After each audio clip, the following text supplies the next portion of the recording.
Bonjour à tous, bienvenue sur la chaîne Les Petits Pots d'Adaline. Donc pour cette première vidéo, je vais vous montrer comment confectionner une purée de butternut. Alors il y a certains légumes où on est obligé de mettre de la pomme de terre comme la courgette par exemple parce qu'il y a beaucoup d'eau donc sinon ça va être trop liquide.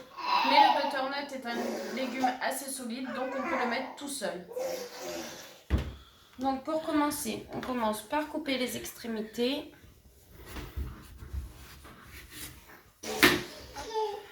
Du moins le chapeau. Ensuite, on va couper le butternut en 4.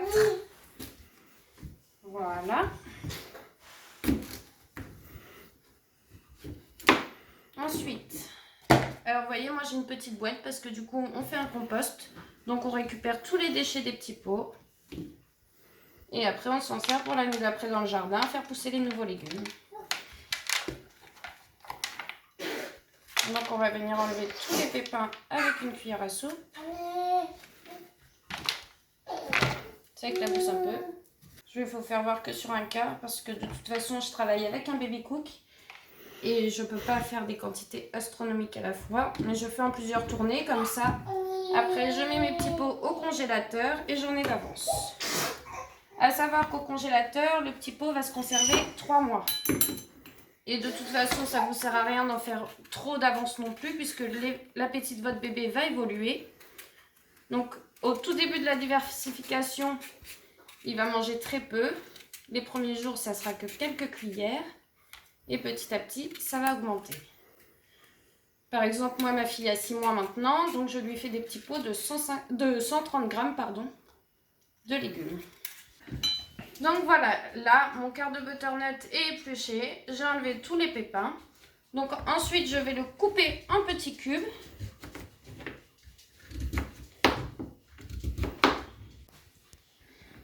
Alors après, vous n'avez pas obligation d'avoir un baby cook. Vous pouvez très bien faire des petits pots. Le principal, c'est de cuire à la vapeur pour garder bien toutes les saveurs et tous les nutriments des légumes. Voilà. Donc ensuite, on va venir mettre les cubes de légumes dans le baby cook. Alors surtout quand on fait des petits pots pour un bébé, on ne rajoute strictement rien, ni sel, ni poivre, ni fromage.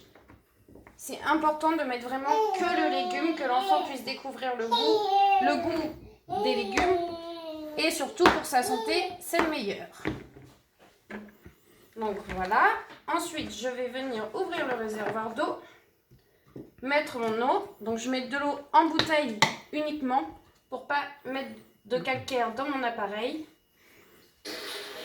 Et c'est meilleur pour le bébé, même si c'est chauffé et que c'est cuit à la vapeur, c'est toujours mieux. Donc ensuite, on vient refermer le réservoir au maximum. On va remettre le couvercle. Hop. Et ensuite, j'ai mon petit minuteur. Donc je mets toujours 30 minutes pour les légumes pour être sûr qu'ils soient bien cuits. Si jamais vous le faites sans le baby cook, que vous le faites directement à la vapeur, c'est à peu près le même temps de cuisson. De toute façon, vous vérifiez toujours la cuisson en plantant un couteau. Il faut que ça soit bien moelleux. Et voilà. Donc là, on va attendre 30 minutes que ça cuise. On se retrouve juste après. À tout à l'heure. Alors, on se retrouve avec le butternut. Donc comme vous le voyez, il est quasiment cuit. Donc, on va préparer les petites étiquettes parce qu'il faut toujours étiqueter les petits pots que vous allez conserver. Donc, dessus, on va marquer butternut, puisque c'est de la purée de butternut. On va mettre la date, ce qui est très important pour vous rappeler de quand vous l'avez mis soit au réfrigérateur, soit au congélateur. Donc, pour la conservation des petits pots, vous avez la règle des 3.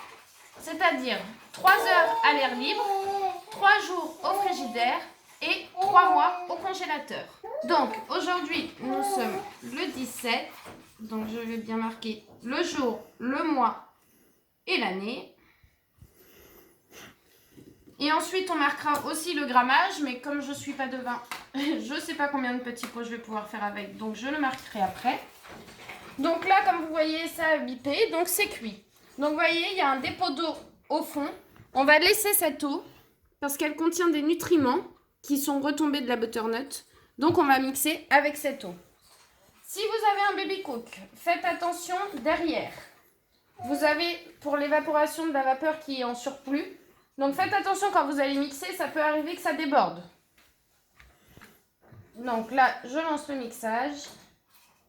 Vous voyez là, ça monte. Donc si ça monte trop, je stoppe un petit peu pour que ça rabaisse un petit peu.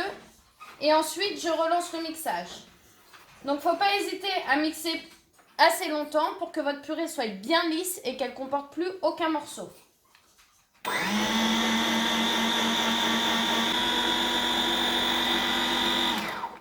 Donc là, j'ouvre mon baby cook pour vérifier si j'ai pas de morceaux et que ma purée est bien lisse. Attention de ne pas vous brûler avec les vapeurs. Donc vous voyez là, c'est vraiment bien lisse. Donc ensuite, alors moi j'ai des petits pots de conservation comme ça. Après vous pouvez prendre tout autre petit pot qui sert à la conservation. Donc on met bien la balance sur 0 surtout. Ensuite pour les quantités, ça va dépendre d'où vous en êtes dans la diversification, de l'âge de votre enfant, de son appétit. Donc moi ma fille, on a commencé la diversification à 4 mois. Là elle a 6 mois, donc elle est bien habituée aux petits pots. Elle adore ça.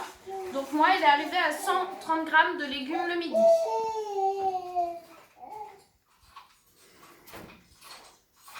Donc comme vous voyez, c'est bien lisse. Il n'y a aucun morceau. Bon, on n'est pas à 2 grammes près non plus. Hein. Alors après, moi je repose le couvercle pour que rien ne se dépose dessus, mais je ne le ferme pas complètement. J'attends que ça refroidisse. Ensuite, une fois que c'est bien refroidi, toujours pas plus de 3 heures en dehors du frigidaire, mais je vais bien le laisser refroidir. Quand ça sera bien refroidi, je fermerai bien mon couvercle au frigidaire. Donc là, comme c'est nouveau pour ma fille, le butternut, on va faire 3 jours. Donc je vais garder 3 petits pots au frigidaire, puisque 3 jours, ça passe. Après, ce qui sera en plus, je le mets au congélateur. Donc là, on va bien noter 130 g sur l'étiquette. Je mets l'étiquette tout de suite dessus. Je vais remettre un petit bout de scotch parce que mes étiquettes ne collent pas très bien. Alors, ça peut arriver, comme là, je pense que je ne vais pas avoir tout à fait assez pour faire un autre petit pot.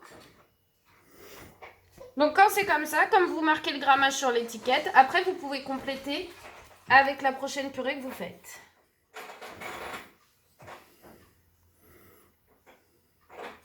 Sans la mettre dans le même petit pot, étant donné que vous ne l'avez pas fait au même moment, vous la mettez dans un autre petit pot, surtout, où vous marquez aussi le grammage. Comme ça, vous savez comment vous devez compléter après.